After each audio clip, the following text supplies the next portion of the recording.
Um milionário, movido pela compaixão, deu uma esmola a uma mendiga exausta, acompanhada por 3 crianças famintas, sem imaginar que, na verdade, era sua ex-esposa desaparecida. O que acontece depois choca a todos e muda suas vidas para sempre. Olá, espectador! Obrigado por estar aqui. Deixe um like e nos conte nos comentários o que achou da história e de qual cidade está nos assistindo agora. Vamos continuar com a história. O sol do meio-dia caía implacável sobre as avenidas de São Paulo, criando ondas de calor que distorciam o ar como miragens urbanos.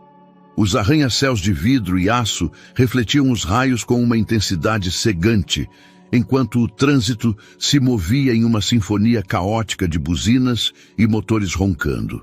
No meio dessa paisagem metropolitana, Francisco Cavalcanti dirigia seu Tesla Model S preto pela Avenida Paulista, seus dedos tamborilando nervosamente sobre o volante de couro italiano.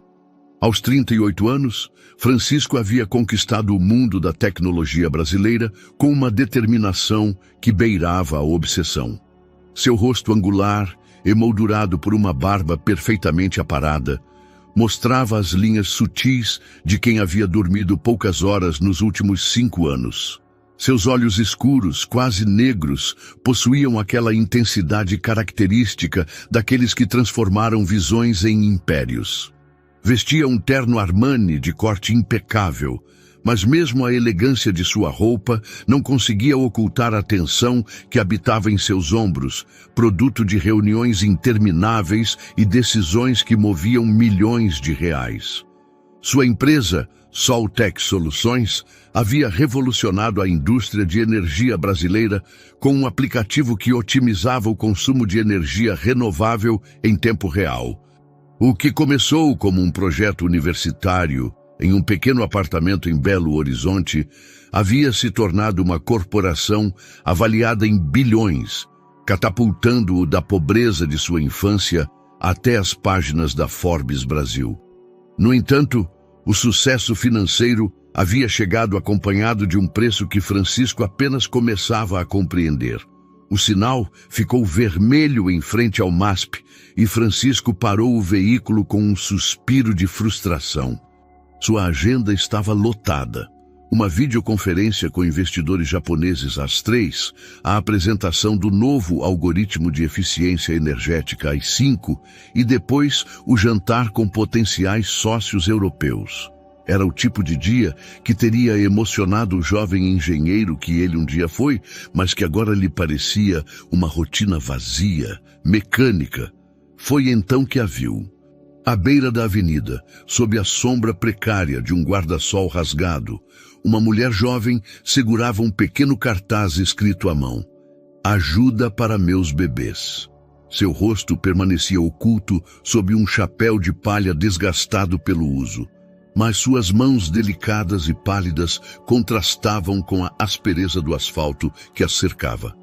A seus pés, um carrinho de supermercado improvisado abrigava 3 pequenos bultos enrolados em mantas de cores pastéis, tão imóveis que por um momento Francisco se perguntou se realmente havia bebês ali. A generosidade impulsiva que havia herdado de sua avó, uma mulher humilde que distribuía pães quentinhos a qualquer um que batesse à sua porta, despertou em seu peito como uma mola familiar. Sem pensar 2 vezes, Francisco abaixou o vidro e fez um sinal para a mulher. Ela se aproximou com passos hesitantes, mantendo a cabeça baixa, como se o peso do mundo gravitasse sobre seus ombros. "Precisa de ajuda?" perguntou Francisco, tirando sua carteira de couro. Seus dedos encontraram algumas notas de R$ 500, uma quantia que para ele representava menos que o custo de seu café da manhã, mas que intuía que poderia significar a diferença entre uma refeição e a fome para esta família. "Obrigada, senhor", respondeu a mulher com uma voz que parecia emergir das profundezas de um poço seco. Não ergueu o olhar, mas estendeu uma mão trêmula para receber o dinheiro. Quando seus dedos se roçaram durante a transferência das notas, Francisco sentiu uma descarga elétrica que não tinha nada a ver com a eletricidade estática do ar-condicionado. Era algo mais profundo, mais perturbador, uma sensação de reconhecimento que lhe arrepiou os braços e lhe acelerou o pulso de forma inexplicável. A textura daquela pele, a delicadeza daqueles dedos lhe pareciam tão familiares quanto sua própria respiração. "Cuide de seus bebês", murmurou Francisco, sem saber por que aquelas palavras específicas haviam brotado de seus lábios. A mulher assentiu em silêncio e recuou para a sombra, mas não antes de sussurrar um "que Deus o abençoe", que ressoou nos ouvidos de Francisco como o eco de uma melodia esquecida. Essa voz, rouca pelo sol e pela desidratação, despertou algo nas profundezas de sua memória, algo que não conseguia identificar, mas que o inquietava profundamente. O sinal ficou verde e o concerto de buzinas atrás dele o obrigou a continuar. Francisco acelerou, mas seus olhos buscaram o espelho retrovisor, tentando capturar um último olhar da mulher.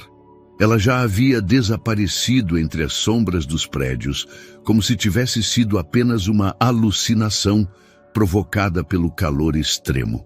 Durante o resto do trajeto até seu escritório em Alphaville, Francisco não conseguiu se concentrar na música clássica, que normalmente o relaxava, nem na revisão mental de sua apresentação da tarde. Sua mente voltava repetidamente àquele momento de contato, aquela voz que havia despertado ecos de algo perdido nos cantos mais escuros de sua memória. Ao chegar ao estacionamento do arranha-céu, que abrigava os escritórios da Soltec Soluções, Francisco permaneceu sentado em seu carro por vários minutos, as mãos ainda trêmulas sobre o volante. Pela primeira vez em meses, algo havia conseguido penetrar a couraça de eficiência e determinação que havia construído em torno de seu coração. Não sabia o que significava aquele encontro fortuito, mas tinha a certeza de que algo fundamental havia começado a mudar em seu mundo perfeitamente ordenado. Sem saber, Francisco Cavalcante havia começado uma jornada que colocaria à prova não apenas sua fortuna e seu sucesso, mas a essência mesma de quem ele acreditava ser. As 2 semanas seguintes transcorreram como uma sucessão de pesadelos fragmentados que invadiam o sono de Francisco com uma persistência inquietante. Todas as noites, ao fechar os olhos em seu apartamento de luxo em Ipanema, as mesmas imagens o assaltavam. Uma mulher de cabelos castanhos ondulados, correndo por uma praia ao entardecer, suas risadas se misturando ao som das ondas.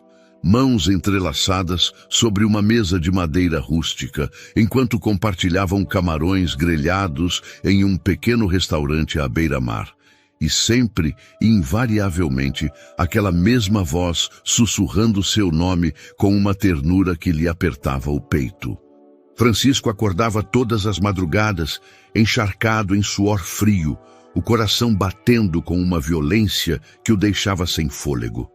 Os detalhes dos sonhos se desvaneciam como areia entre seus dedos, mas a sensação de perda permanecia aderida à sua pele como uma segunda natureza. Era uma melancolia inexplicável que contrastava brutalmente com a satisfação profissional que havia definido sua existência nos últimos anos. Sua rotina matinal havia se tornado mecânica. Banho gelado, café preto duplo, revisão dos mercados asiáticos antes que o Brasil acordasse. Mas mesmo essas atividades, que antes lhe proporcionavam uma sensação de controle absoluto, agora lhe pareciam vazias, como se estivesse interpretando o papel de sua própria vida sem realmente vivê-la. Gabriela de Almeida, sua assistente pessoal nos últimos 3 anos, notou a mudança imediatamente. Era uma mulher inteligente de 35 anos, formada em administração pela Fundação Getúlio Vargas, cuja lealdade a Francisco havia crescido do respeito profissional para algo parecido com a preocupação fraternal. Ela havia sido testemunha de sua ascensão meteórica, das noites sem dormir dedicadas a aperfeiçoar algoritmos, dos sacrifícios pessoais que ele havia feito em nome do sucesso. "O senhor está bem, senhor Cavalcante?" perguntou ela uma manhã enquanto lhe entregava os relatórios financeiros semanais. Francisco estava de pé ao lado da janela panorâmica de seu escritório, contemplando o horizonte urbano com uma expressão ausente que ela nunca lhe havia visto. "Só cansaço, Gabriela. Nada que umas férias não possam resolver", respondeu Francisco sem desviar o olhar do exterior, mas sua voz carecia da convicção habitual. Gabriela franziu a testa. Nos 3 anos em que trabalhava para ele, Francisco nunca havia mencionado férias como algo desejável. Para ele, o descanso era sinônimo de perda de oportunidades, de competidores se adiantando, de mercados se movendo sem sua supervisão. "O senhor já considerou conversar com alguém? Um profissional, quero dizer", sugeriu com cautela, consciente de que estava se adentrando em território pessoal. Francisco finalmente se voltou para ela. E pela primeira vez, Gabriela pôde ver as olheiras pronunciadas que a maquiagem matinal não conseguia ocultar completamente. Havia algo vulnerável em seu olhar, uma rachadura na armadura de confiança que o havia caracterizado desde que ela o conhecia. "Não é necessário, só preciso me concentrar mais no trabalho", murmurou. Mas mesmo enquanto dizia as palavras, ambos sabiam que o trabalho já não era a solução que um dia fora. Naquela tarde, durante uma videoconferência com investidores do Vale do Silício, Francisco se descobriu perdendo o fio da conversa. Os números de crescimento trimestral e as projeções de expansão internacional se difuminavam em sua mente enquanto ele escutava, como um eco distante, aquela voz de seus sonhos, sussurrando palavras que não conseguia lembrar. Ele teve que pedir que repetissem uma pergunta sobre a implementação do algoritmo no mercado sul-americano, algo que jamais lhe havia ocorrido em uma reunião de negócios. Ao finalizar a videoconferência, Francisco permaneceu sentado em sua cadeira de couro, contemplando a tela preta de seu monitor como se pudesse encontrar respostas em seu reflexo distorcido. Pela primeira vez em anos, ele se questionou se a vida que havia construído tão meticulosamente era realmente sua ou simplesmente uma reação à pobreza de sua infância em Belo Horizonte. Ele se lembrou de sua mãe, Maria Helena, vendendo empadas nas ruas de pedra do centro histórico para pagar seus estudos universitários.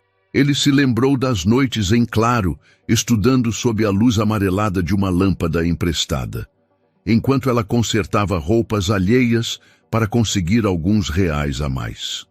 O sucesso havia sido sua maneira de honrar aqueles sacrifícios, mas agora ele se perguntava se no processo havia perdido algo essencial de si mesmo. O telefone de sua mesa interrompeu suas reflexões. Era Gabriela, informando-o de que ele tinha um encontro com o diretor de desenvolvimento tecnológico em 15 minutos. Francisco se endireitou, ajustou sua gravata de seda italiana e se preparou para interpretar novamente o papel do CEO implacável que todos esperavam ver. Mas enquanto caminhava para a sala de reuniões, uma parte dele permanecia naquele canto ensolarado da Avenida Paulista, revivendo o momento em que dedos desconhecidos, mas familiares, haviam despertado uma nostalgia que ele não sabia que existia. Sem saber, Francisco havia começado a procurar algo que ainda não conseguia nomear, mas que seu coração reconhecia como a peça faltante de um quebra-cabeça que ele acreditava estar completo. No outro extremo da cidade, em um pequeno apartamento de 2 quartos na Vila Mariana, Sofia Pereira acordava todas as madrugadas, não por pesadelos, mas pelo choro faminto de seus trigêmeos. As paredes finas de concreto mal continham os ecos da vida urbana. O estrondo dos caminhões de lixo, o grito dos vendedores ambulantes, os latidos incessantes dos cachorros de rua que povoavam os telhados vizinhos. Aos 33 anos, Sofia conservava os traços da beleza que um dia a havia distinguido nos escritórios de arquitetura mais prestigiosos da cidade. Seus cabelos castanhos, agora presos em um rabo de cavalo perpétuo por praticidade mais do que por estilo, emolduravam um rosto onde a fadiga havia desenhado linhas prematuras ao redor de seus olhos verdes. Suas mãos, que um dia traçaram projetos arquitetônicos com precisão milimétrica, agora trocavam fraldas e preparavam mamadeiras com a eficiência desesperada de quem não tem alternativa. Os trigêmeos, Davi, Miguel e Caio, tinham 4 meses de idade e demandavam uma atenção constante que pulverizava qualquer possibilidade de descanso real. Davi, o menor dos 3, havia desenvolvido problemas respiratórios que requeriam medicamentos caros e visitas frequentes ao pediatra.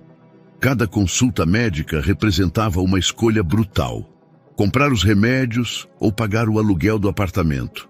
O dinheiro que Francisco lhe dera 2 semanas atrás havia sido uma bênção temporária, suficiente para cobrir 1 semana de fórmula infantil e algumas fraldas. Mas Sofia sabia que aquela ajuda esporádica não era sustentável. Seu orgulho, o mesmo que a havia levado a se formar com honras em arquitetura e a projetar casas residenciais para famílias abastadas, agora se desmoronava sob o peso de uma realidade implacável. Todas as manhãs, depois de alimentar os bebês e garantir que dormissem, Sofia se sentava na única cadeira de plástico que cabia em sua minúscula sala, contemplando o celular que guardava em uma caixa de sapatos embaixo de sua cama. Era um iPhone que Francisco lhe dera em seu 2º aniversário de casamento, gravado com suas iniciais entrelaçadas.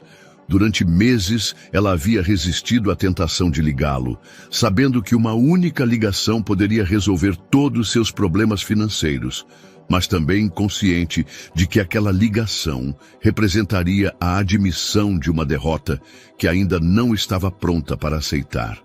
A conversa final com Francisco ressoava em sua memória como um disco arranhado. Filhos são uma distração, Sofia. Minha empresa está em um momento crucial. Não posso dividir minha atenção entre família e trabalho. O trabalho sempre será minha prioridade. Aquelas palavras pronunciadas com a frieza de quem discute números em uma planilha haviam sido como facadas que atravessaram não apenas seu coração, mas também suas esperanças de construir uma família com o homem que amava. O que Francisco não sabia era que naquela mesma noite, Sofia havia descoberto sua gravidez. Os 3 testes positivos que ela havia escondido na bolsa durante dias finalmente tinham uma resposta, mas não havia mais um futuro compartilhado onde revelá-la. A ultrassonografia posterior, que mostrou não 1, mas 3 corações batendo em seu ventre, havia sido tanto uma bênção quanto uma confirmação de que sua decisão de partir havia sido correta. Durante a gravidez, Sofia havia esgotado suas economias e perdido seu emprego quando as complicações médicas a obrigaram a guardar repouso durante os últimos 3 meses. Seu chefe, compreensivo no início, eventualmente teve que substituí-la por alguém mais confiável. Os últimos meses de gestação, ela havia passado em um estado de ansiedade constante, se perguntando como poderia criar 3 bebês sem apoio econômico nem emocional. Agora, sentada naquela cadeira de plástico enquanto observava seus filhos dormirem em um berço improvisado, feito com caixas de papelão forradas com mantas macias, Sofia lutava contra a tentação diária de procurar Francisco. Não por amor. Aquele sentimento havia sido enterrado sob camadas de desilusão e sobrevivência, mas pela necessidade prática de assegurar um futuro para seus filhos. O conflito interno a consumia. Ela tinha o direito de privar seus filhos de um pai que poderia lhes proporcionar oportunidades que ela não podia oferecer? Ou tinha o dever de protegê-los de um homem que havia demonstrado que sua carreira era mais importante que a família? A resposta parecia mudar a cada conta em atraso, a cada choro noturno, a cada olhar de compaixão dos transeuntes quando ela pedia ajuda nas ruas. Sofia Pereira, que um dia havia projetado casas para outros, agora lutava diariamente para manter um teto sobre as cabeças de seus próprios filhos, presa entre seu orgulho ferido e o amor incondicional pelos pequenos seres que dependiam completamente dela. A preocupação de Gabriela de Almeida com o estado de Francisco havia evoluído de inquietude profissional para uma angústia pessoal que a mantinha acordada durante as noites. Em seus 3 anos como assistente pessoal do CEO da Soltec Soluções, ela havia aprendido a ler as flutuações emocionais de seu chefe com a precisão de um sismógrafo. Conhecia suas manias, seus horários obsessivos, suas reações previsíveis ao estresse empresarial. Mas aquela mudança era diferente, mais profunda, mais perturbadora, como se algo fundamental na estrutura de sua personalidade tivesse começado a se fraturar. De sua mesa, na antessala do escritório principal, Gabriela observava como Francisco permanecia imóvel em frente à janela panorâmica por períodos cada vez mais longos. Suas ligações telefônicas, antes caracterizadas por uma eficiência militar, agora se estendiam com silêncios incômodos. Durante as reuniões de diretoria, ela o havia visto se perder em pensamentos alheios aos números de crescimento e às estratégias de expansão que normalmente o eletrizavam. Era uma mulher prática, formada no mundo corporativo, onde os problemas tinham soluções mensuráveis e os objetivos eram cumpridos por meio de planejamento estratégico. Mas a transformação de Francisco desafiava sua capacidade de análise lógica. Não havia precedentes em sua experiência profissional para explicar por que um homem que havia construído um império tecnológico parecia estar se desintegrando por dentro sem causa aparente. A decisão de investigar não chegou como uma revelação súbita, mas como a culminação de pequenas observações acumuladas durante semanas. O nome Sofia havia começado a aparecer nos murmúrios noturnos de Francisco durante as longas sessões de trabalho que se estendiam até a madrugada. Ela o havia escutado sussurrá-lo enquanto revisava contratos, pronunciá-lo com uma mistura de anseio e dor que lhe arrepiou os braços. Uma tarde de quinta-feira, enquanto organizava os arquivos pessoais de Francisco para a auditoria anual, Gabriela descobriu uma fotografia que havia permanecido escondida entre os documentos fiscais. Era uma imagem de praia, tirada no que parecia ser em Fernando de Noronha ou algum destino similar do litoral brasileiro. Francisco aparecia bronzeado e relaxado, com um sorriso genuíno que ela nunca lhe havia visto pessoalmente. Ao seu lado, uma mulher de cabelos castanhos ondulados e olhos verdes brilhantes se aninhava contra seu ombro, ambos irradiando uma felicidade tão pura que quase resultava dolorosa de contemplar. No verso da fotografia, com a caligrafia cuidadosa de Francisco, estava escrito: Sofia e eu, Fernando de Noronha, lua de mel, julho de 2019. A data a atingiu como um soco. Apenas 6 anos atrás, Francisco havia sido casado. Em todo o tempo que trabalhava para ele, jamais havia mencionado uma esposa, um divórcio ou qualquer tipo de relacionamento sério. Sua vida pessoal havia sido um território completamente vedado, protegido por uma muralha de profissionalismo impenetrável.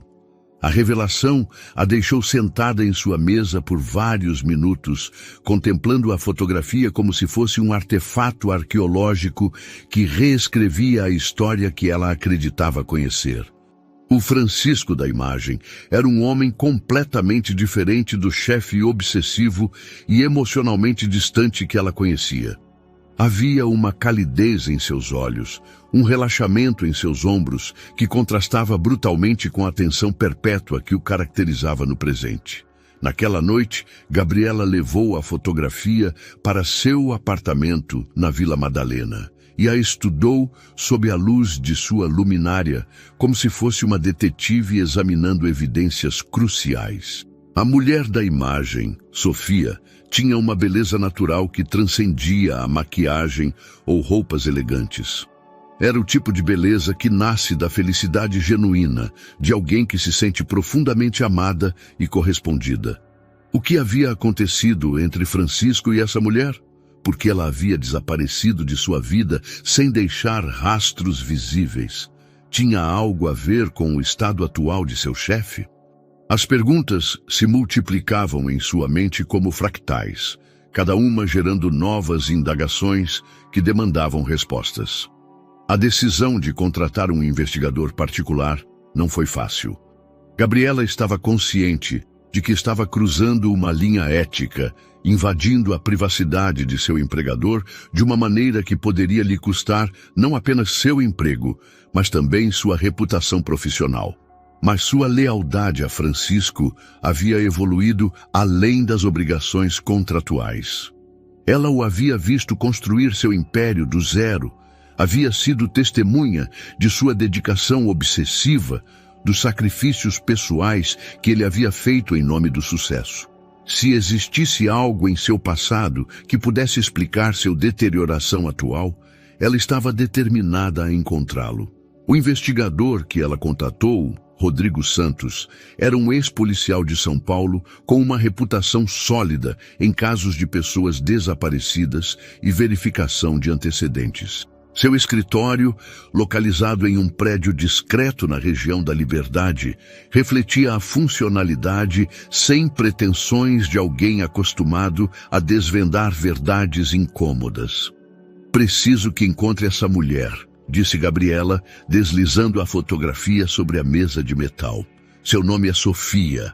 Ela foi casada com meu chefe e desapareceu de sua vida há aproximadamente 18 meses. Não tenho mais informações que isso." Rodrigo estudou a imagem com olhos profissionais, tomando notas mentais sobre detalhes que haviam passado despercebidos por Gabriela. A marca do relógio de Francisco, o estilo do biquíni de Sofia, o tipo de praia ao fundo que poderia ajudar a determinar a localização exata. "Seu chefe concorda com essa investigação?" Perguntou com a cautela de quem havia navegado muitas situações delicadas. "É uma surpresa", respondeu Gabriela, consciente do quão inadequado soava. "Acho que encontrar essa mulher poderia ajudá-lo, mas ele nunca admitiria." Rodrigo assentiu lentamente, habituado aos motivos complexos que levavam as pessoas a buscar verdades que preferiam ignorar. "Darei uma semana. Se Sofia Pereira, assumo que esse seja seu sobrenome de solteira, ainda estiver no Brasil, eu a encontrarei." Ao sair do escritório, Gabriela sentiu uma mistura de expectativa e apreensão que lhe lembrou a sensação de pular de um penhasco sem saber se havia água suficiente embaixo para amortecer a queda. Ela havia colocado em marcha algo que não poderia deter. Uma investigação que inevitavelmente alteraria o equilíbrio delicado de sua relação profissional com Francisco. Mas enquanto caminhava pelas ruas iluminadas da Vila Madalena, com o barulho noturno da cidade como trilha sonora de seus pensamentos, Gabriela sentiu que pela primeira vez em semanas estava fazendo algo útil para ajudar o homem que havia chegado a respeitar profundamente, mesmo que ele nunca viesse a saber de seus esforços. O apartamento de Sofia havia se tornado um microcosmo de sobrevivência, onde cada objeto tinha múltiplas funções e cada real gasto requeria uma justificação dolorosa. As caixas de papelão que serviam como berços improvisados ocupavam a maior parte da sala, enquanto o sofá que ela havia comprado durante seus dias prósperos como arquiteta agora funcionava como trocador, área de jogos e sua única superfície para comer quando os bebês dormiam simultaneamente. Era uma terça-feira de manhã quando Davi começou a apresentar sintomas que gelararam o sangue de Sofia. Sua respiração, que já havia sido irregular durante as últimas semanas, tornou-se trabalhosa e sibilante. Seus pequenos lábios adquiriram um tom azulado que Sofia reconheceu imediatamente como cianose, um sinal de que ele não estava recebendo oxigênio suficiente. Miguel e Caio dormiam tranquilamente em seus berços improvisados, alheios à crise que se desenvolvia a centímetros de distância. Com mãos trêmulas, Sofia enrolou Davi na manta mais limpa que encontrou e correu para a clínica pública mais próxima. O Hospital Municipal do Ipiranga, um prédio cinzento de concreto que parecia ter absorvido décadas de sofrimento humano em suas paredes, recebeu mãe e filho em uma sala de emergência saturada, onde os gemidos de dor se misturavam ao choro de outras crianças doentes. A espera foi uma tortura de 3 horas, onde Sofia observou como a respiração de Davi se tornava cada vez mais superficial. Outras mães, na sala de espera, a olhavam com uma mistura de compaixão e reconhecimento. Todas sabiam o que significava estar ali, segurando um filho doente, enquanto contavam os reais que tinham no bolso, e se perguntavam se seriam suficientes para pagar o tratamento. Quando finalmente a atenderam, o pediatra de plantão, um homem mais velho com olheiras profundas, que falava do esgotamento de plantões duplos, examinou Davi com a eficiência mecânica de quem havia visto muitos casos similares. A criança tem bronquiolite aguda, diagnosticou sem levantar o olhar do estetoscópio. Ela precisa de nebulizações a cada 4 horas e um broncodilatador específico. Também precisará de acompanhamento com um pneumologista pediatra. Sofia sentiu o chão se mover sob seus pés quando o médico começou a listar os custos. As nebulizações em casa requeriam um equipamento que custava R$2.000. O medicamento, mais R$800, que deveriam ser renovados a cada semana.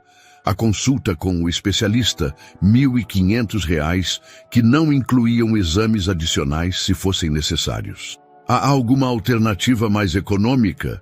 Perguntou Sofia, sua voz apenas um sussurro, enquanto Davi se agitava em seus braços.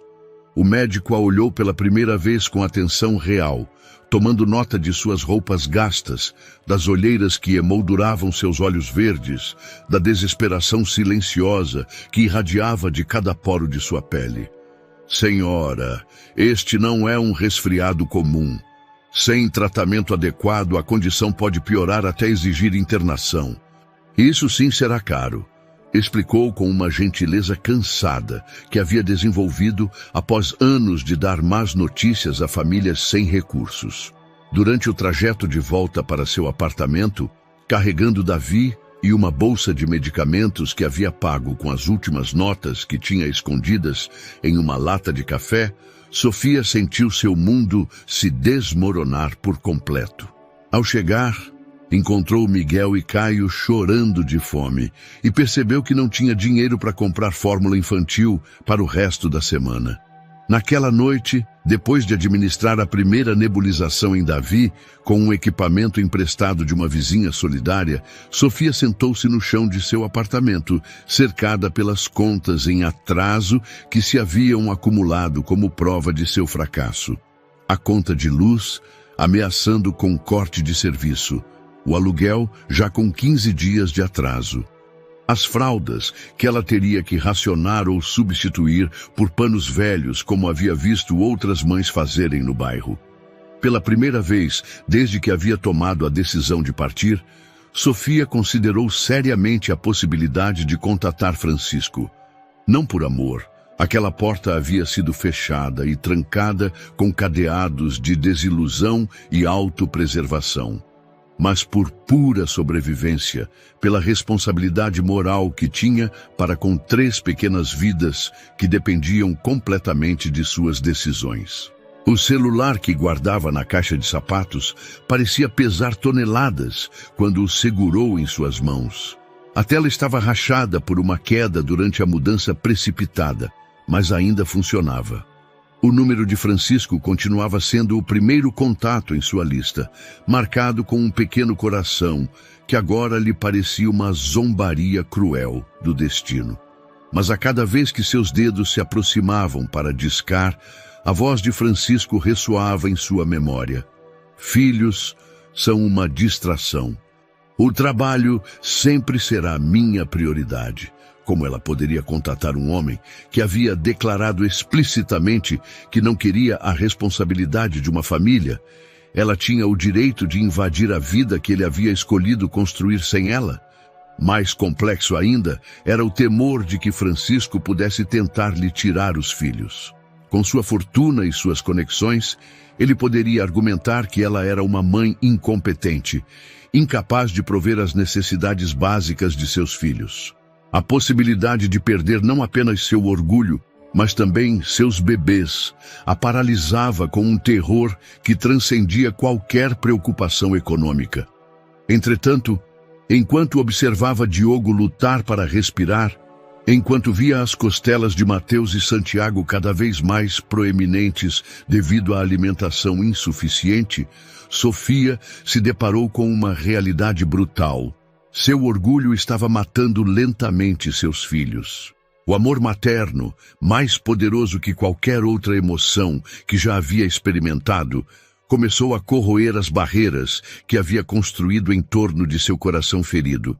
Ao amanhecer, com Diogo finalmente dormindo após uma noite de respiração ofegante, Sofia tomou uma decisão que mudaria o curso de todas as suas vidas. Não ligaria para Francisco diretamente, isso ainda era impensável, mas procuraria uma forma de lhe fazer saber que existiam 3 pequenos seres no mundo que carregavam seu sangue e que precisavam desesperadamente da ajuda que somente ele poderia proporcionar.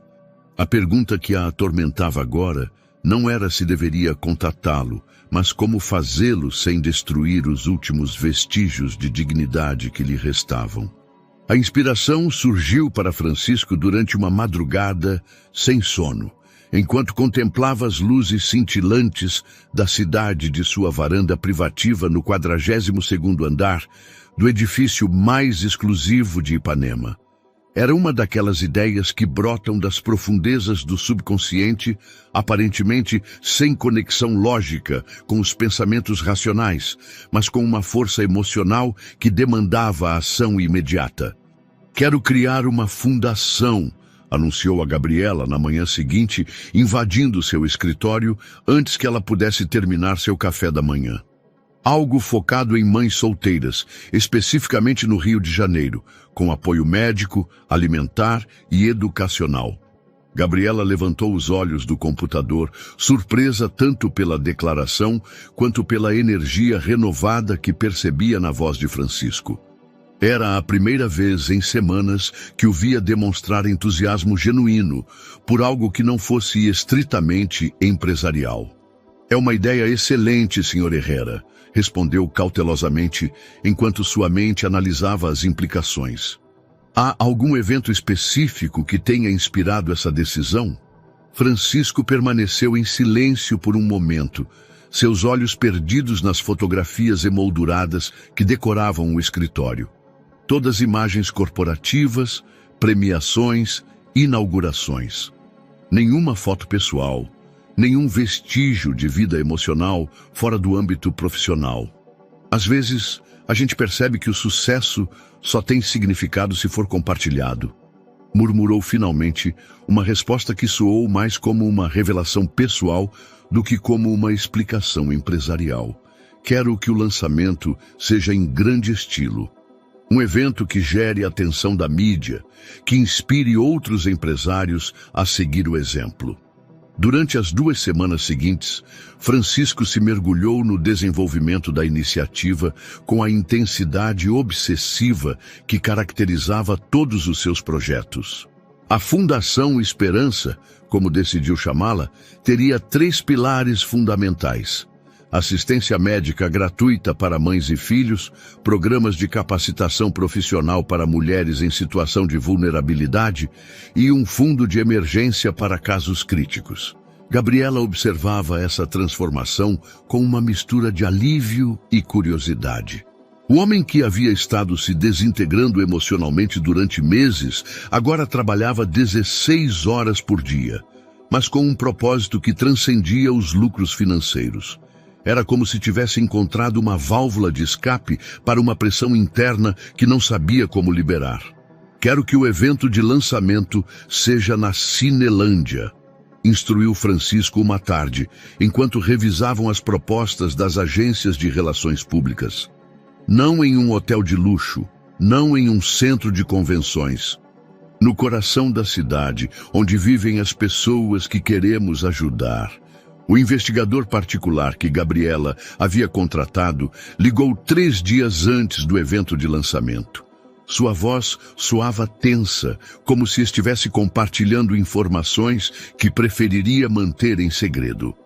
Encontrei Sofia Valdez, informou Rodrigo Castellanos durante uma ligação que Gabriela atendeu do banheiro feminino para garantir privacidade. Mas tem algo que você precisa saber antes que eu lhe forneça o endereço. Que tipo de algo? Perguntou Gabriela, sentindo seu estômago se contrair de antecipação. Ela tem 3 bebês, trigêmeos, e pelas datas que pude investigar, coincidem perfeitamente com o período em que ela foi casada com o chefe dela. O silêncio que se seguiu foi tão profundo que Rodrigo teve que perguntar se a linha havia caído. Gabriela permaneceu imóvel, processando uma informação que reescrevia completamente a situação. Francisco não só tinha uma ex-esposa, de cuja existência parecia não se lembrar conscientemente, como também tinha 3 filhos que nunca havia conhecido. Tem certeza da paternidade? Conseguiu perguntar finalmente. Não posso confirmar sem testes de DNA, mas a semelhança física é notável. Além disso, ela vive em condições muito precárias. Está pedindo ajuda nas ruas. Naquela noite, Gabriela não conseguiu dormir. A informação que havia buscado para ajudar Francisco agora se havia transformado em uma bomba emocional que poderia destruí-lo ou salvá-lo, dependendo de como ele lidaria com a revelação. Ela tinha o direito de manter esse segredo, ou tinha a obrigação moral de informá-lo sobre a existência de seus possíveis filhos. O dia do evento de lançamento amanheceu claro, com aquele tipo de luz dourada que faz o Rio de Janeiro parecer um cenário cinematográfico. A Cinelândia havia se transformado em um espaço festivo, onde centenas de famílias se reuniam para conhecer os detalhes da nova fundação. Francisco, vestido com um traje mais informal do que o habitual, irradiava uma energia positiva que atraía as câmeras de televisão como ímãs. Durante seu discurso inaugural, Francisco falou com uma paixão que surpreendeu até mesmo Gabriela, que o conhecia melhor do que ninguém no âmbito profissional. Todos nós merecemos uma segunda chance, declarou do palco improvisado, sua voz amplificada por alto-falantes que levavam suas palavras até os cantos mais distantes da praça. Mas especialmente as mães que lutam sozinhas, que sacrificam tudo pelo bem-estar de seus filhos. Essa fundação é para vocês, para demonstrar que vocês não estão sozinhas nessa batalha. Entre a multidão, misturada com centenas de outras famílias, Sofia Valdez segurava Diogo em seus braços, enquanto empurrava o carrinho onde Mateus e Santiago dormiam, alheios ao significado do momento. Ela havia vindo atraída pelos rumores de que a nova fundação ofereceria assistência médica gratuita. Uma esperança desesperada para o tratamento contínuo que Diogo precisava. À distância, observou o homem que um dia havia amado mais do que a própria vida, agora transformado em um benfeitor público que falava sobre ajudar mães solteiras, sem saber que uma delas, a mãe de seus próprios filhos, estava a menos de 50 metros de distância, ouvindo cada palavra com uma mistura de ironia e dor que lhe oprimia o peito como um punho de ferro. O sucesso do evento de lançamento da Fundação Esperança superou todas as expectativas. Os meios de comunicação haviam coberto a iniciativa com entusiasmo, apresentando Francisco como um exemplo de empresário socialmente responsável que utilizava sua fortuna para gerar mudanças positivas na sociedade brasileira. As redes sociais se inundaram de fotografias e vídeos do evento, com hashtags como Fundação Esperança e Empresários com Coração em Alta durante dias. Foi precisamente uma dessas fotografias que mudaria o curso de toda a história. Miguel Rodrigues, o fotógrafo oficial do evento, havia capturado centenas de imagens durante as 4 horas que durou a celebração na Cinelândia. Como profissional experiente, tinha o olho treinado para encontrar aqueles momentos humanos que transcendem a frieza corporativa. Crianças rindo, mães abraçando seus bebês, voluntários distribuindo informações com sorrisos genuínos. Uma de suas fotografias favoritas mostrava Francisco no momento culminante de seu discurso, com os braços estendidos para a multidão e uma expressão de determinação que capturava perfeitamente o espírito da iniciativa. Mas quando ampliou a imagem em seu computador para ajustar o contraste, algo ao fundo chamou sua atenção. Ali, entre a multidão, quase invisível, mas perfeitamente focada, estava uma mulher jovem com um bebê nos braços e um carrinho duplo ao lado. O que havia chamado a atenção de Miguel não era apenas sua beleza natural, que contrastava com a fadiga evidente em seu rosto, mas a expressão de dor intensa com que ela olhava para o palco onde Francisco proferia seu discurso. Era uma imagem dentro da imagem, uma história silenciosa que se desenvolvia paralelamente ao evento principal. Miguel, movido por seu instinto jornalístico, decidiu incluir essa fotografia na galeria que subiria para as redes sociais da Fundação. A publicação foi feita numa terça-feira à tarde, acompanhada de um texto inspirador sobre a importância de apoiar as mães solteiras. Entre as dezenas de imagens que documentavam o evento, essa fotografia em particular começou a gerar comentários incomuns. Alguns usuários destacavam a expressão comovente da mulher ao fundo, outros faziam observações sobre a beleza melancólica da cena. Foi Lúcia Herrera, irmã mais nova de Francisco, quem a viu primeiro. Lúcia, arquiteta como Sofia havia sido, acompanhava religiosamente as atividades profissionais e filantrópicas de seu irmão, de seu apartamento em Belo Horizonte. Aos 35 anos, havia mantido um relacionamento próximo, mas respeitoso com Francisco, reconhecendo seu sucesso, mas se preocupando constantemente com seu isolamento emocional. Quando a imagem apareceu em seu feed do Instagram, Lúcia estava tomando seu café da tarde após um longo dia, projetando um complexo habitacional. A princípio, apenas prestou atenção casual à fotografia, focando na figura de seu irmão e na multidão que o cercava. Mas algo ao fundo a fez ampliar a imagem com os dedos, aproximando a tela de seus olhos para examinar mais detalhadamente. O reconhecimento chegou como um choque elétrico que a fez derramar o café sobre sua mesa de trabalho. Sofia, sussurrou, sentindo seu coração acelerar até um ritmo doloroso. Não havia dúvida possível. Apesar dos meses passados, apesar da mudança evidente em sua aparência física, os olhos verdes e os traços delicados eram inconfundíveis. Era Sofia Valdés, a mulher que havia sido cunhada de Lúcia por 2 anos, a arquiteta brilhante que havia conseguido fazer Francisco rir de uma forma que ninguém mais havia conseguido. Mas o que mais a impactou não foi apenas ver Sofia após 18 meses de ausência total, mas perceber que ela segurava um bebê em seus braços e tinha mais 2 no carrinho. 3 bebês que, pelo tamanho aparente, não podiam ter mais do que alguns meses de idade.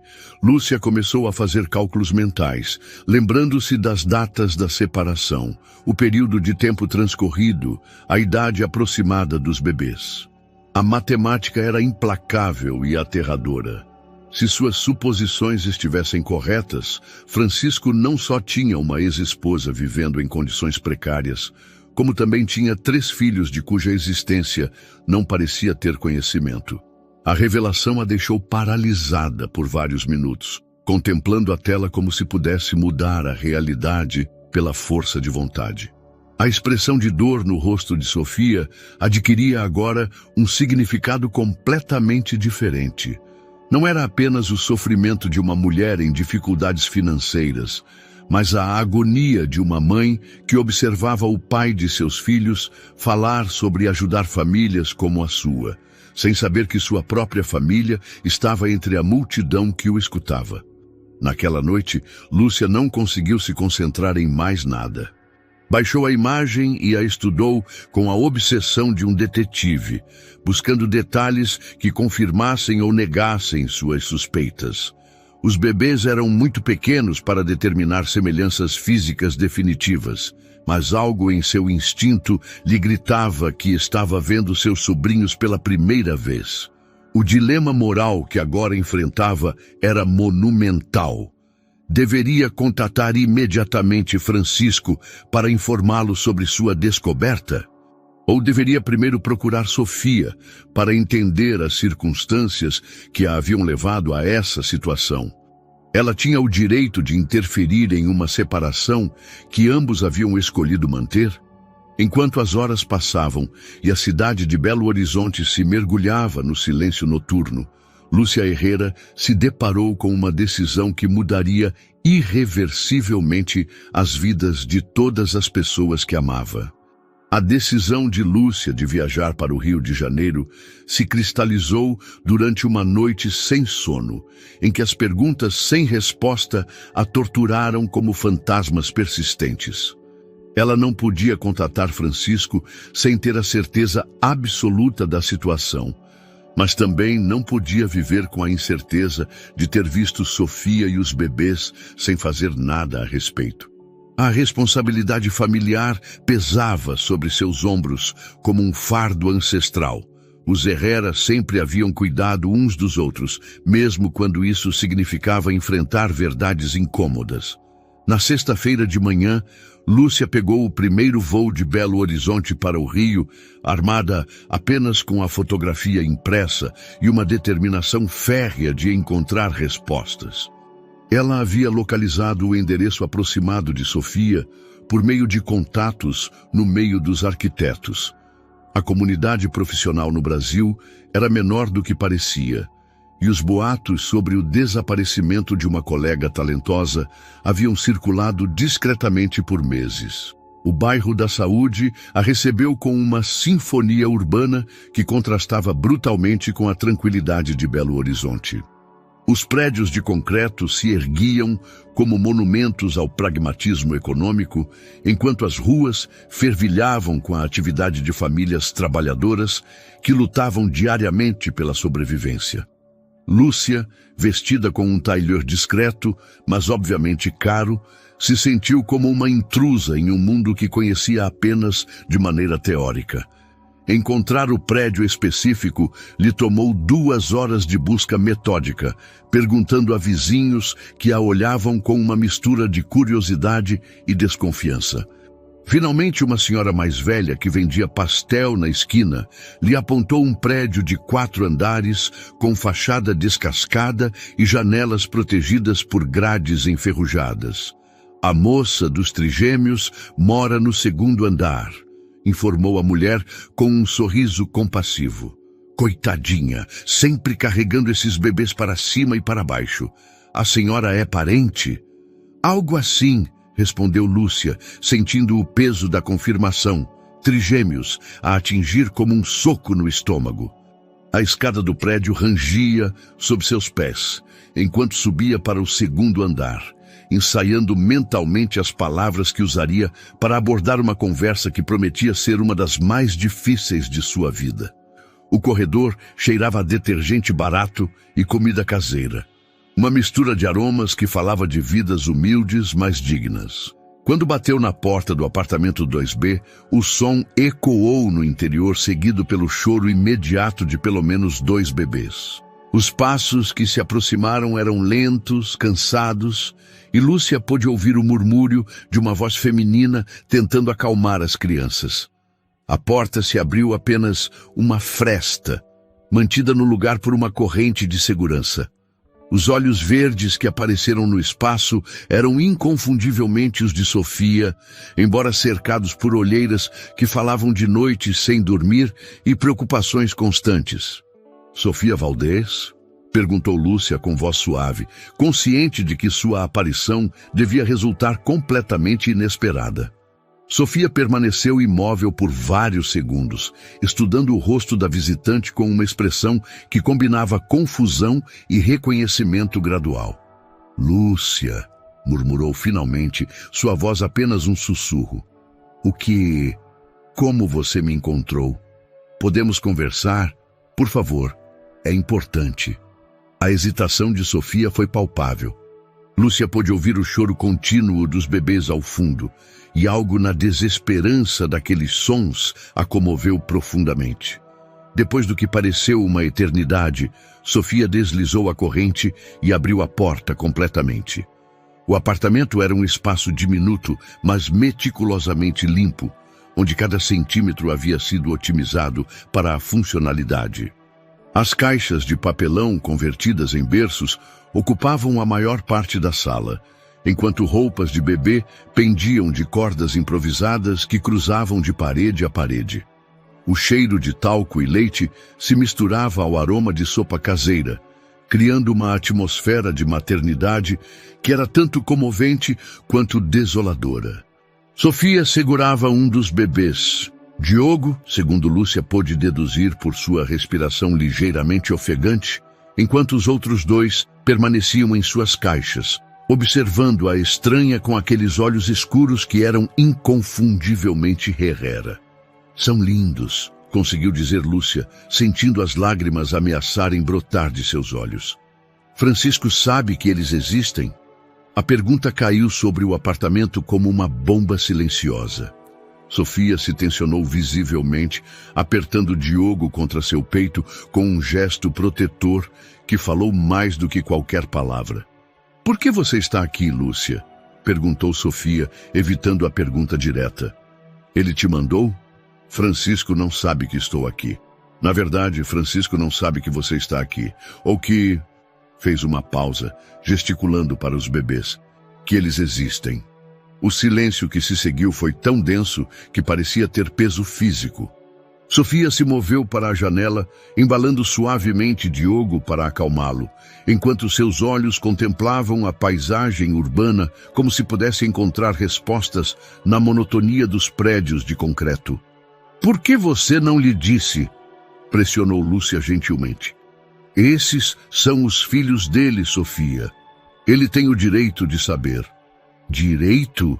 A voz de Sofia se quebrou com uma mistura de dor e amargura.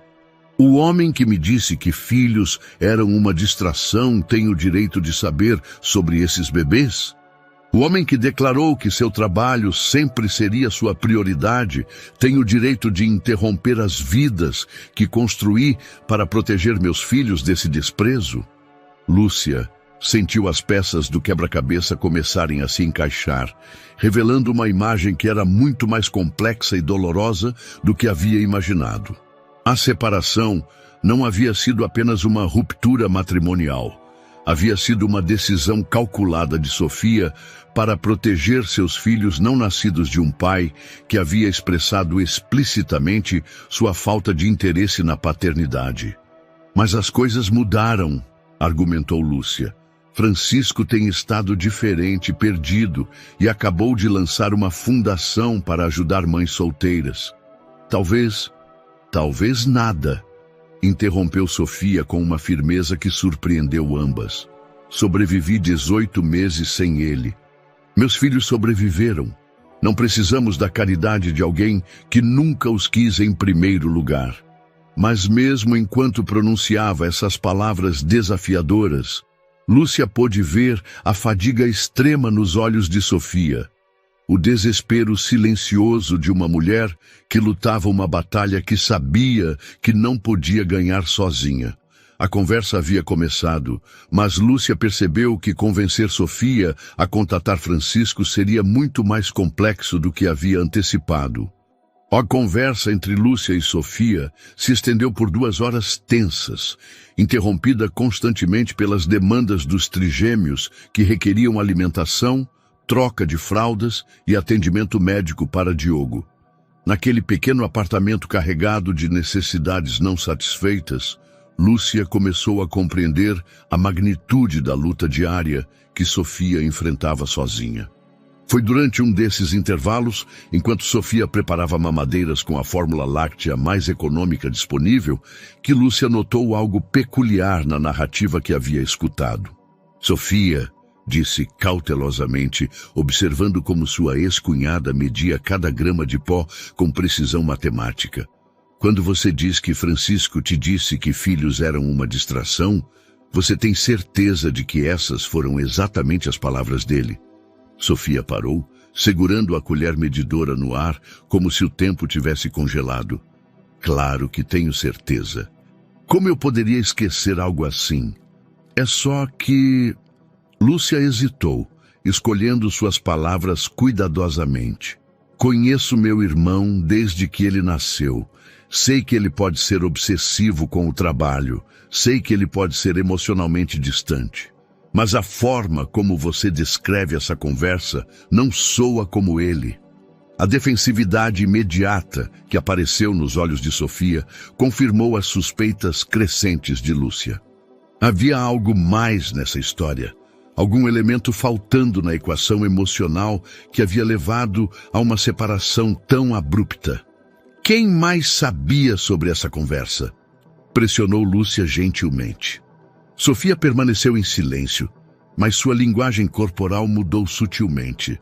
Seus ombros se tensionaram e ela começou a agitar a mamadeira com movimentos mais violentos do que os necessários. Sofia, por favor, se há algo mais, preciso saber. Sua mãe, murmurou finalmente Sofia, sua voz quase inaudível por cima do som do líquido sendo misturado. Carmela esteve presente durante parte dessa conversa. O nome caiu sobre Lúcia como uma revelação aterradora. Carmela Herrera, a matriarca da família, era uma mulher de 70 anos cujo amor por seus filhos se expressava por meio de um controle obsessivo sobre suas vidas. Ela havia construído sua identidade em torno de ser a mãe de um empresário de sucesso. E qualquer ameaça a essa narrativa era combatida com a ferocidade de uma onça protegendo sua cria. Que papel minha mãe teve em tudo isso? Perguntou Lúcia, embora parte dela já temesse a resposta. Sofia finalmente se voltou para ela, segurando a mamadeira com mãos que tremiam levemente. Depois daquela conversa com Francisco, sua mãe me procurou em particular. Ela me disse que Francisco havia confirmado que nunca desejaria filhos, que eu era uma distração de seus objetivos empresariais. Ela me ofereceu dinheiro para desaparecer. O apartamento se mergulhou em um silêncio tão profundo que apenas se ouvia a respiração ofegante de Diogo e o tic-tac de um relógio barato na parede. Você aceitou o dinheiro? Perguntou Lúcia, embora parte dela já conhecesse a resposta pelas condições em que Sofia vivia. No começo, sim. Eu estava devastada, confusa, e tinha acabado de descobrir que estava grávida. Pensei que talvez fosse melhor para todos se eu simplesmente fosse embora. Sofia se sentou na única cadeira disponível, segurando a mamadeira como se fosse um salva-vidas.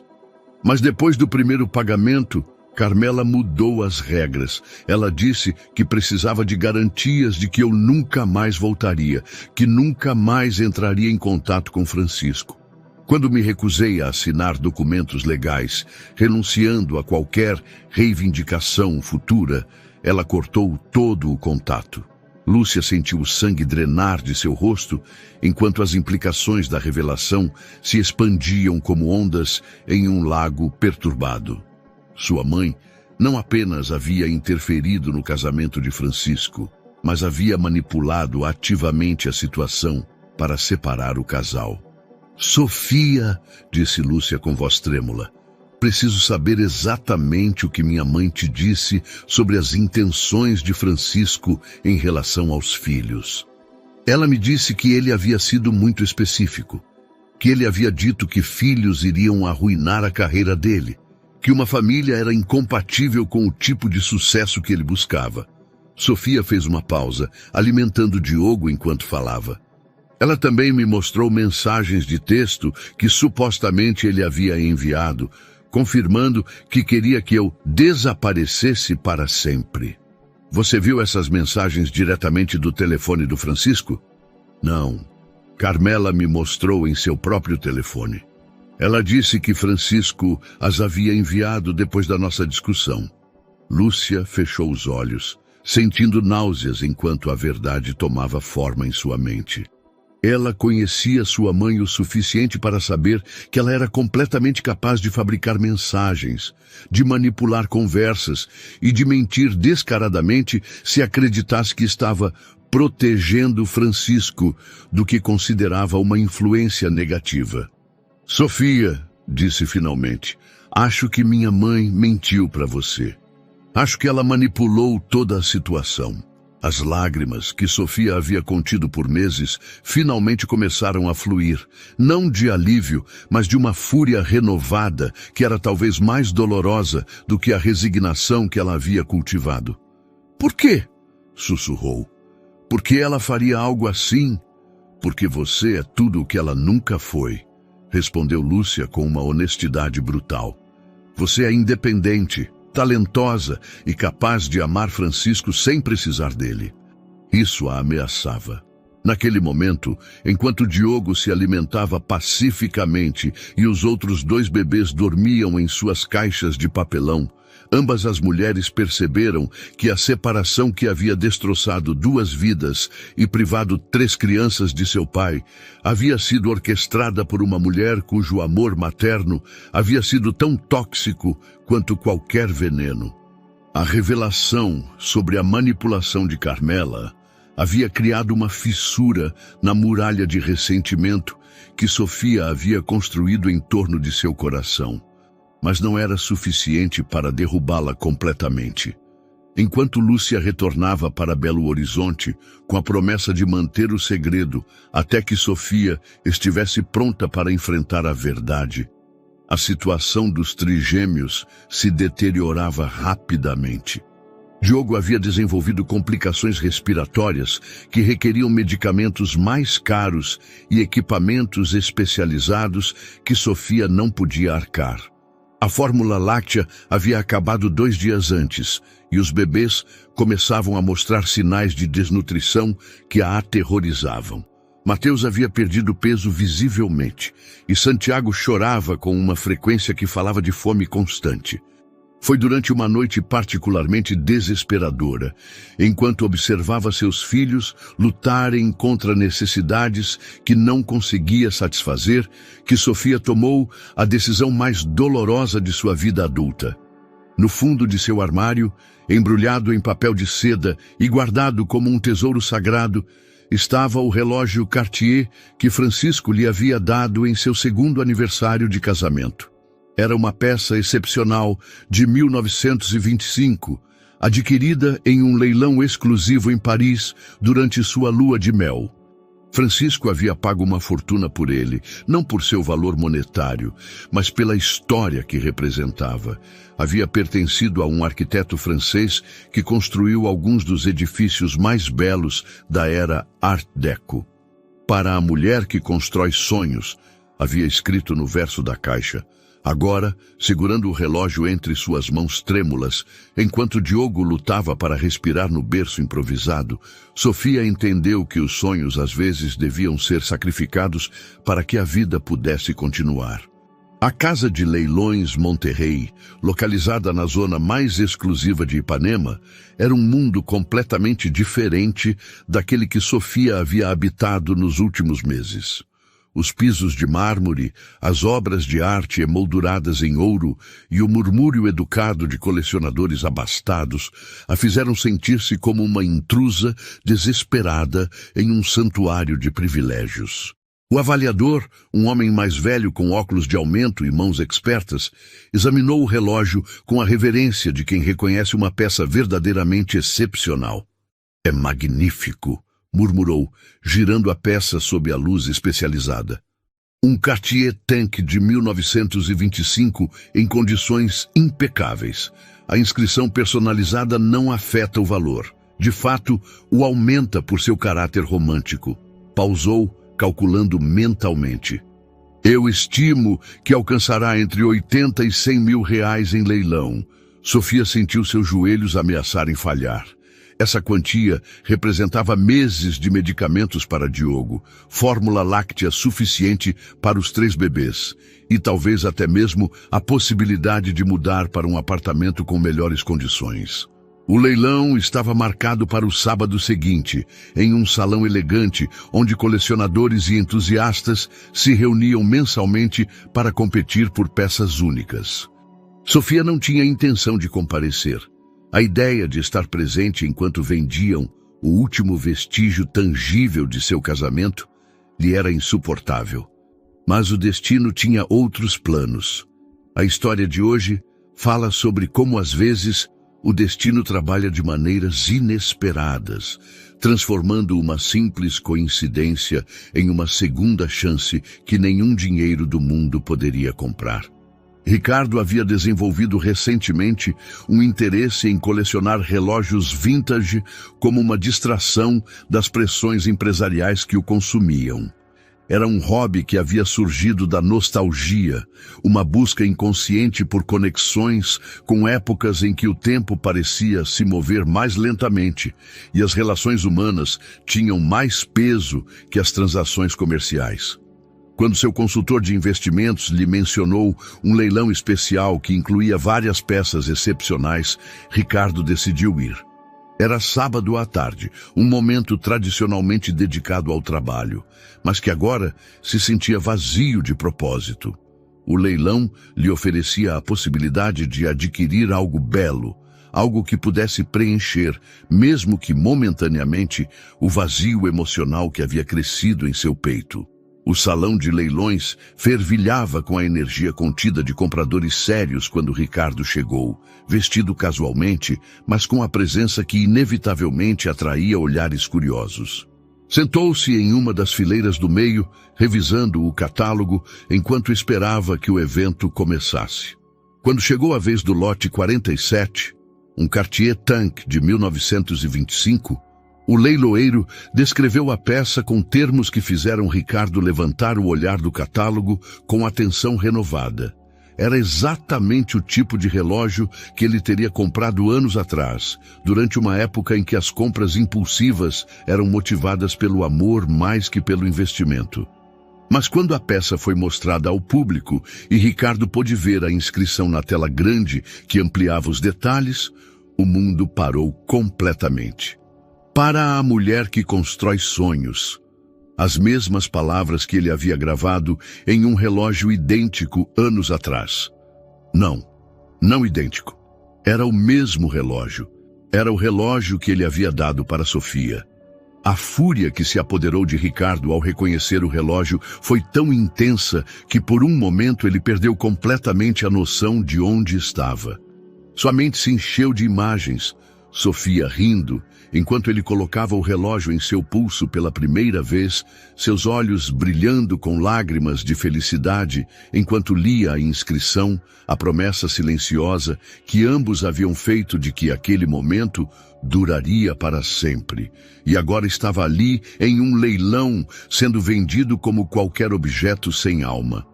Quem dá 50 mil reais? Anunciou o leiloeiro, sua voz cortando a névoa de emoções que nublava o julgamento de Ricardo. Sem pensar, Ricardo levantou sua paleta com uma violência que fez vários participantes se virarem para olhá-lo. 100 mil! Gritou, sua voz ressoando no salão com uma intensidade que silenciava as conversas privadas. O leiloeiro, acostumado a lances agressivos, mas surpreso com a abertura tão alta, sorriu profissionalmente enquanto escaneava o salão em busca de outros interessados. Temos 100 mil reais. Alguém dá 110 mil? O silêncio que se seguiu foi absoluto. Ricardo havia efetivamente eliminado qualquer competição com uma oferta que dobrava a estimativa mais alta do relógio. Uma vez, 2 vezes, vendido por 100 mil reais para o senhor da sexta fileira. Enquanto o martelo caía sobre o pódio, Ricardo levantou-se abruptamente de seu assento, ignorando os olhares curiosos de outros participantes. Seu único pensamento era chegar à área de pagamentos e processamento antes que Sofia, porque tinha que ser Sofia quem o havia colocado à venda, pudesse escapar novamente de sua vida. Na área administrativa da casa de leilões, Sofia esperava em uma cadeira de couro desconfortável, segurando Bento contra o peito, enquanto tentava acalmar sua respiração irregular. Os outros 2 bebês permaneciam no carrinho improvisado, cochilando depois da mamada matinal que havia requerido os últimos restos de fórmula láctea que ela tinha. A funcionária que processava os pagamentos havia lhe explicado que o comprador havia oferecido uma quantia excepcional, R$20 mil, acima da estimativa mais otimista. Era mais dinheiro do que Sofia havia visto junto nos últimos 18 meses, suficiente para assegurar vários meses de estabilidade para seus filhos. Quando ouviu passos acelerados se aproximando pelo corredor, Sofia não levantou a vista. Estava absorta em memorizar cada detalhe do rosto de Bento, gravando em sua memória aquele momento em que finalmente havia tomado o controle de seu destino, onde havia escolhido o bem-estar de seus filhos acima de qualquer sentimento nostálgico. Sofia Valente? A voz a atingiu como um raio, atravessando todas as defesas emocionais que havia construído durante meses de sobrevivência. Lentamente, como se o movimento pudesse alterar a realidade, levantou o olhar. Ricardo estava parado na entrada da área administrativa, segurando o comprovante de compra do relógio em uma mão, enquanto a outra se agarrava ao batente da porta, como se precisasse de apoio físico para se manter em pé. Seu rosto mostrava uma mistura complexa de emoções: choque, dor, fúria e algo que Sofia não conseguia identificar, mas que a fazia sentir como se estivesse vendo um fantasma. Ricardo conseguiu sussurrar, apertando instintivamente Bento contra o peito em um gesto protetor que não passou despercebido por nenhum dos dois. O silêncio que se seguiu foi carregado com 18 meses de palavras não ditas, de explicações não dadas, de dor acumulada que agora preenchia o espaço entre eles como uma presença tangível. Por quê? Foi a única coisa que Ricardo conseguiu articular, sua voz se quebrando naquela única palavra que continha 1000 perguntas diferentes. Sofia o olhou diretamente nos olhos pela primeira vez desde sua separação, e o que viu ali não era a frieza empresarial que lembrava de sua última conversa, mas algo completamente diferente. Vulnerabilidade pura, dor genuína e uma confusão tão profunda que quase a fez levantar para consolá-lo. Porque meus filhos precisam comer, respondeu com uma honestidade brutal que cortou o ar como uma faca. Porque um deles está doente e precisa de remédios que não posso pagar. Porque às vezes o passado deve ser sacrificado para que o futuro possa sobreviver. Ricardo processou as palavras lentamente, mas foi a frase "meus filhos" que finalmente penetrou a névoa de choque que nublava sua compreensão. Seus olhos se moveram para o bebê nos braços de Sofia, depois para o carrinho onde 2 pequenas cabeças eram visíveis entre os cobertores. Pela primeira vez, realmente os viu, e o que observou lhe tirou completamente o fôlego. Os olhos escuros que o olhavam daquelas carinhas diminutas eram exatamente iguais aos que ele via todas as manhãs no espelho. Os traços, embora ainda suaves e indefinidos pela idade, carregavam uma familiaridade que era impossível negar. "Quantos meses eles têm?" perguntou, sua voz apenas um murmúrio enquanto a matemática cruel começava a formar uma equação que mudaria tudo. 4, respondeu Sofia, sabendo exatamente o que ele estava calculando. Ricardo se encostou na parede, como se as pernas tivessem perdido a capacidade de sustentá-lo. 4 meses significava que haviam sido concebidos antes de sua separação.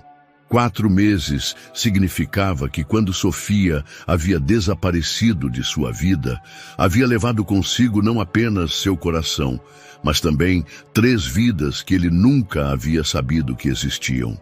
São meus. Não foi uma pergunta, mas uma declaração quebrada que emergiu das profundezas de uma compreensão que o estava destruindo por dentro.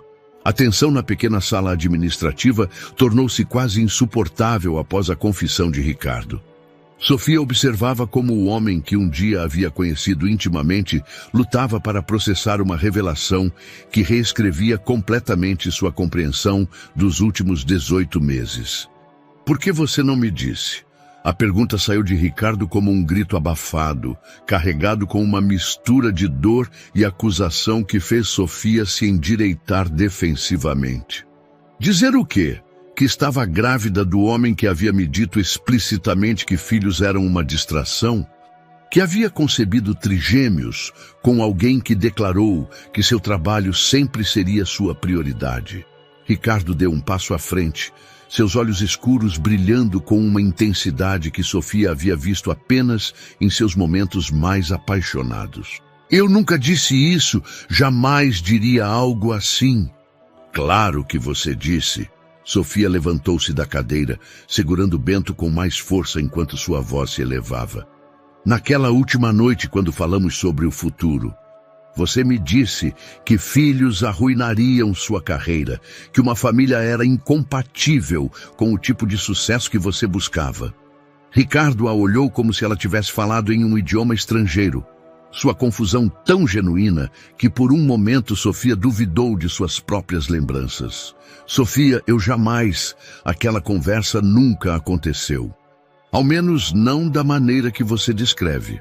O choro de Bento interrompeu a troca, sua respiração laboriosa preenchendo o silêncio tenso que havia caído sobre a sala. Ricardo olhou para o bebê pela primeira vez com atenção real, notando a palidez de sua pele e a dificuldade respiratória que Sofia havia mencionado. O que ele tem? Perguntou, sua voz se suavizando instantaneamente com uma preocupação que surpreendeu ambos. Bronquiolite. Precisa de remédios que custam mais do que posso pagar, respondeu Sofia, embalando automaticamente o bebê. Por isso vendi o relógio. Ricardo tirou seu celular sem hesitar um segundo. Doutor Almeida, sou Ricardo Pereira. Preciso que veja um bebê imediatamente. Sim, agora. No meu consultório em 30 minutos. Desligou a chamada e voltou-se para Sofia. O melhor pneumologista pediatra da cidade. Virá agora mesmo. Eu não preciso da sua caridade, protestou Sofia, embora o desespero em sua voz traísse suas palavras. Não é caridade, é responsabilidade. Se aquele menino é meu filho... São seus filhos, interrompeu Sofia, as palavras saindo como uma confissão forçada. Os 3, e sim, precisam de ajuda médica que não posso proporcionar. Mas isso não significa que vou permitir que você apareça depois de 18 meses e tome o controle das vidas deles. Ricardo permaneceu imóvel, processando a confirmação de sua paternidade, enquanto observava os 3 bebês que haviam estado vivendo em condições que ele não conseguia nem imaginar. Onde você tem vivido? Perguntou finalmente. Sofia lhe deu o endereço com relutância, vendo como o rosto de Ricardo empalidecia ao reconhecer a área. Era um dos bairros mais humildes de São Paulo, um lugar onde Ricardo jamais teria imaginado que alguém de seu círculo pudesse terminar. Meu Deus, Sofia, por quê? Por que você não me contatou quando as coisas ficaram difíceis? Porque você me disse que não me queria na sua vida. A resposta saiu com uma força que fez Bento se sobressaltar em seus braços. Sua mãe se certificou de que eu entendesse perfeitamente qual era sua posição sobre os filhos e sobre mim. Ricardo parou, como se tivesse batido em uma parede invisível. Minha mãe? O que minha mãe tem a ver com isso? Foi então que a porta do escritório se abriu abruptamente, interrompendo a confrontação com uma presença que nenhum dos dois havia antecipado. Carmen Pereira, vestida com um elegante tailleur e carregando o ar de autoridade materna que havia aperfeiçoado durante décadas, entrou com a confiança de alguém que havia estado escutando desde o corredor. Chega, declarou com voz firme, dirigindo-se a seu filho com determinação. Ricardo, precisamos conversar. A chegada de Carmen mudou instantaneamente a dinâmica da sala. Sofia ficou visivelmente tensa, apertando Bento contra o peito, como se a presença da mulher mais velha representasse uma ameaça física. Ricardo olhou para sua mãe com uma expressão que combinava confusão e suspeita crescente. Mãe, o que você está fazendo aqui? Como você soube que eu estava aqui? Carmen não respondeu imediatamente. Em vez disso, estudou Sofia e os bebês com uma mistura de desgosto e resignação que falava mais que qualquer palavra. Eu sabia que eventualmente isso aconteceria, murmurou, mais para si mesma do que para os presentes. Eu sabia que ela encontraria uma maneira de voltar para a sua vida. Do que você está falando? Ricardo se aproximou de sua mãe, sua voz adotando um tom que Sofia nunca lhe havia escutado, perigoso, ameaçador. O que você sabe sobre o desaparecimento de Sofia? O silêncio que se seguiu foi carregado com segredos que finalmente estavam prestes a ser revelados. Carmen olhou para seu filho, depois para Sofia, e finalmente para os 3 bebês que representavam a complicação que ela havia estado tentando evitar por quase 2 anos. Eu fiz o que tinha que fazer para proteger seu futuro, disse finalmente, com a convicção de alguém que havia justificado suas ações tantas vezes que havia chegado a acreditar em sua própria narrativa. Ela teria arruinado tudo o que você havia trabalhado para conseguir. A compreensão atingiu Ricardo como um tsunami emocional. A separação, as mensagens que ele nunca havia enviado, o desaparecimento súbito de Sofia, tudo havia sido orquestrado pela mulher que supostamente o amava mais que qualquer outra pessoa no mundo. Os 2 meses que se seguiram à revelação de Carmen foram um período de reconstrução dolorosa e delicada, onde cada dia requeria uma negociação cuidadosa entre o passado ferido e o futuro incerto. Ricardo havia confrontado sua mãe com uma fúria que surpreendeu toda a família, cortando todo o contato até que ela aceitasse a responsabilidade completa por suas manipulações. Carmen, confrontada com a perda potencial de seu filho e a realidade de 3 netos que nunca havia conhecido, finalmente havia admitido a extensão de sua interferência. Sofia havia aceitado se mudar para um apartamento mais seguro e espaçoso na Vila Madalena. Um compromisso que lhe permitia manter sua independência enquanto proporcionava um ambiente mais saudável para os trigêmeos. Ricardo pagava todas as despesas médicas e de manutenção, mas havia respeitado a insistência de Sofia de manter limites claros em sua interação pessoal. O tratamento de Bento havia sido um sucesso completo sob os cuidados do Dr. Almeida. Seus pulmões haviam se fortalecido consideravelmente e a crise respiratória que havia aterrorizado Sofia durante semanas era agora apenas uma lembrança preocupante. Caio e Miguel haviam florescido com uma nutrição adequada, desenvolvendo as personalidades distintivas que faziam Ricardo rir cada vez que os visitava. As visitas haviam se tornado uma rotina cuidadosamente estruturada. Ricardo chegava todas as tardes depois do trabalho, passava 2 horas ajudando com a alimentação, os banhos e simplesmente observando seus filhos se desenvolverem. No início, esses encontros haviam sido tensos, carregados com o peso de tudo o que não havia sido dito entre ele e Sofia.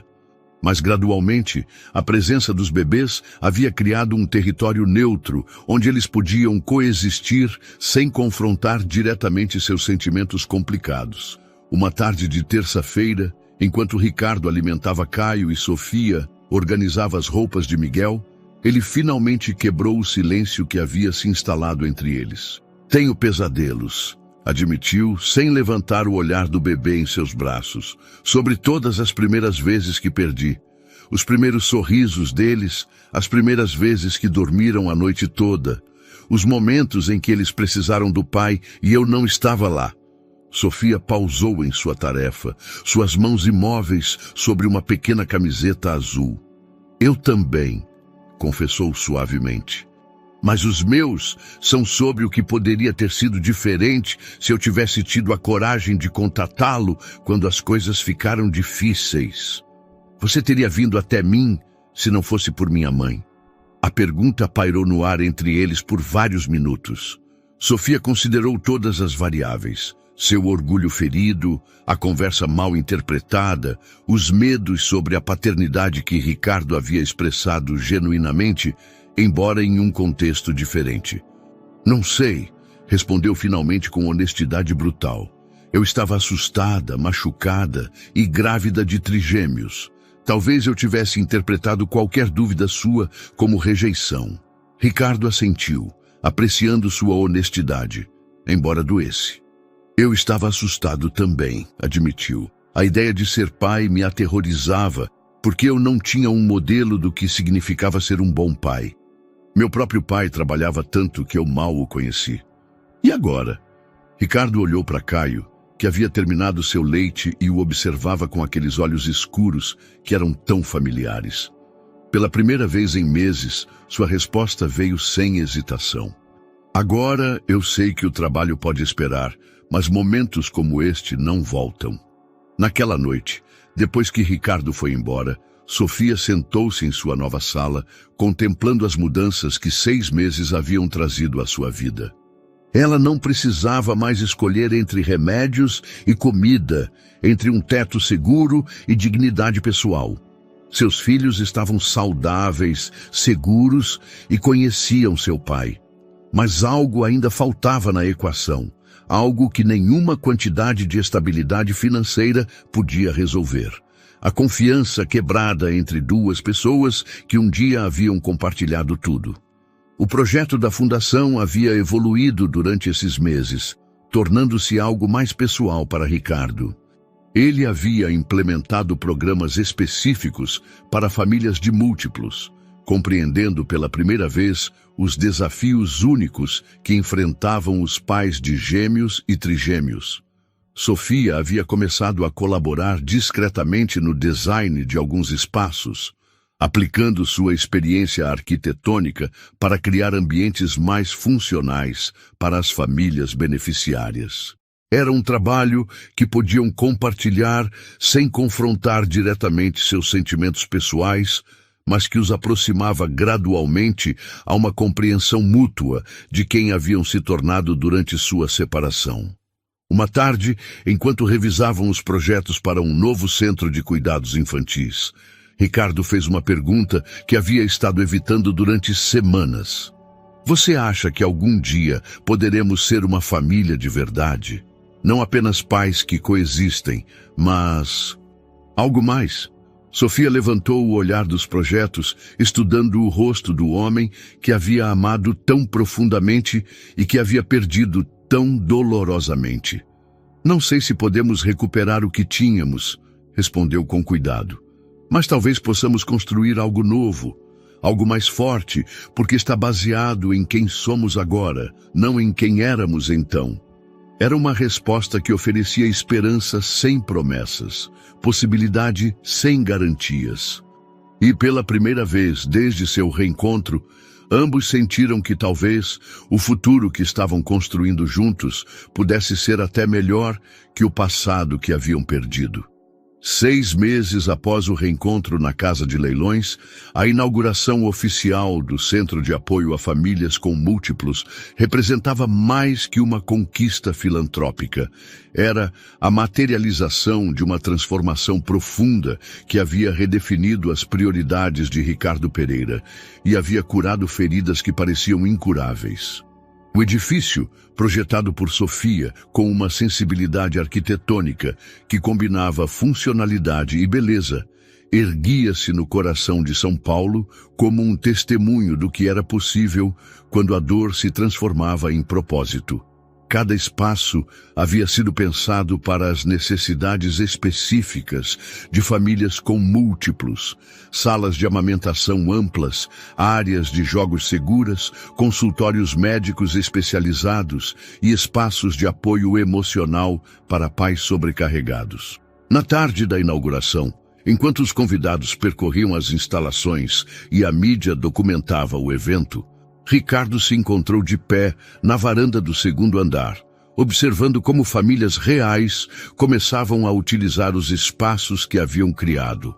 Mães com gêmeos se reuniam em círculos de apoio. Pais compartilhavam experiências sobre os desafios únicos de criar múltiplos, e crianças corriam livremente em áreas projetadas especificamente para sua segurança. Nervoso, Sofia apareceu ao seu lado, carregando Bento nos braços enquanto Caio e Miguel exploravam a área de jogos sob a supervisão de Gabriela, que havia se tornado uma espécie de tia adotiva para os trigêmeos. Não nervoso, respondeu Ricardo, sem tirar os olhos das famílias lá embaixo, mas completo. Pela primeira vez em anos, sinto que estou fazendo algo que realmente importa. Sofia estudou seu perfil, notando como as linhas de tensão que haviam marcado seu rosto durante anos haviam se suavizado. O Ricardo obsessivo e emocionalmente distante havia evoluído para alguém que podia estar presente no momento, que valorizava as conexões humanas acima das transações comerciais. Os meninos têm perguntado quando vão poder ficar na sua casa, mencionou Sofia casualmente, embora ambos soubessem que não era uma observação casual. Durante os últimos meses, os trigêmeos haviam desenvolvido uma relação profunda com Ricardo. Bento, especialmente, parecia se acalmar instantaneamente nos braços do pai, como se reconhecesse uma conexão que transcendia a lógica. Caio havia herdado a curiosidade intelectual de Ricardo, fazendo perguntas complexas para sua idade. Miguel havia desenvolvido o senso de humor que Ricardo havia perdido durante anos de pressão empresarial. E você, Ricardo se voltou para ela. O que você tem pensado sobre essa possibilidade? Era a pergunta que haviam estado evitando durante meses, a conversa que dançava nas margens de cada interação, mas que nunca havia sido abordada diretamente. Eu tenho pensado, Sofia pausou, medindo suas palavras cuidadosamente, que talvez seja hora de parar de ser tão cuidadosos um com o outro. Os meninos precisam de estabilidade, mas também precisam ver que as pessoas que amam podem escolher se amar mutuamente. Ricardo sentiu algo se liberar em seu peito, uma tensão que havia carregado por tanto tempo que havia esquecido como era respirar sem ela. Sofia, começou, mas ela levantou uma mão para detê-lo. Antes de você dizer algo, preciso que saiba que não estou sugerindo que voltemos para onde estávamos. Aquelas pessoas já não existem, mas talvez possamos nos tornar quem precisamos ser para construir algo melhor. Em vez de responder com palavras, Ricardo tomou sua mão livre, entrelaçando seus dedos com uma delicadeza que contrastava com a intensidade de suas emoções. Você se lembra do pequeno restaurante em Trancoso, onde nos conhecemos? Perguntou. Sofia assentiu, confusa com a aparente mudança de assunto. Eu tenho trabalhado em algo, continuou Ricardo. Uma surpresa que tenho planejado durante semanas, esperando o momento certo. Naquela noite, depois que os convidados haviam ido embora e o pessoal havia limpo o espaço, Ricardo levou Sofia e as crianças para o terraço do edifício.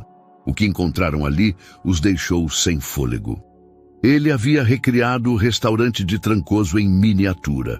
Mesas de madeira rústica, luzes pendentes que imitavam as estrelas e até mesmo o aroma de frutos do mar e especiarias que os havia envolvido durante seu primeiro encontro.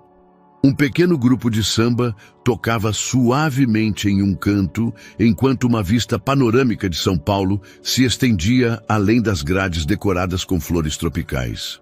Ricardo, Sofia sussurrou, segurando Bento enquanto os outros dois meninos observavam as luzes com fascínio. Não é um pedido de casamento, esclareceu Ricardo rapidamente. É uma proposta de novos começos.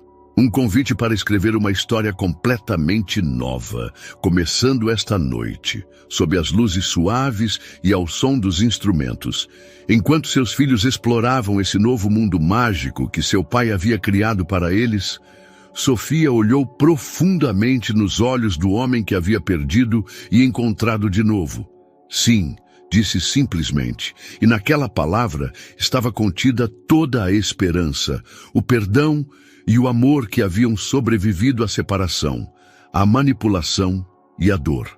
Enquanto São Paulo brilhava abaixo deles e seus filhos riam em seus braços, Ricardo e Sofia finalmente entenderam que às vezes o destino trabalha de maneiras inesperadas, transformando uma simples coincidência em uma segunda chance que nenhum dinheiro do mundo poderia comprar. Espero que você tenha gostado da história de hoje. Inscreva-se no canal para não perder mais histórias como essa. Dê um like e comente abaixo o que você achou da história. Nos vemos no próximo vídeo.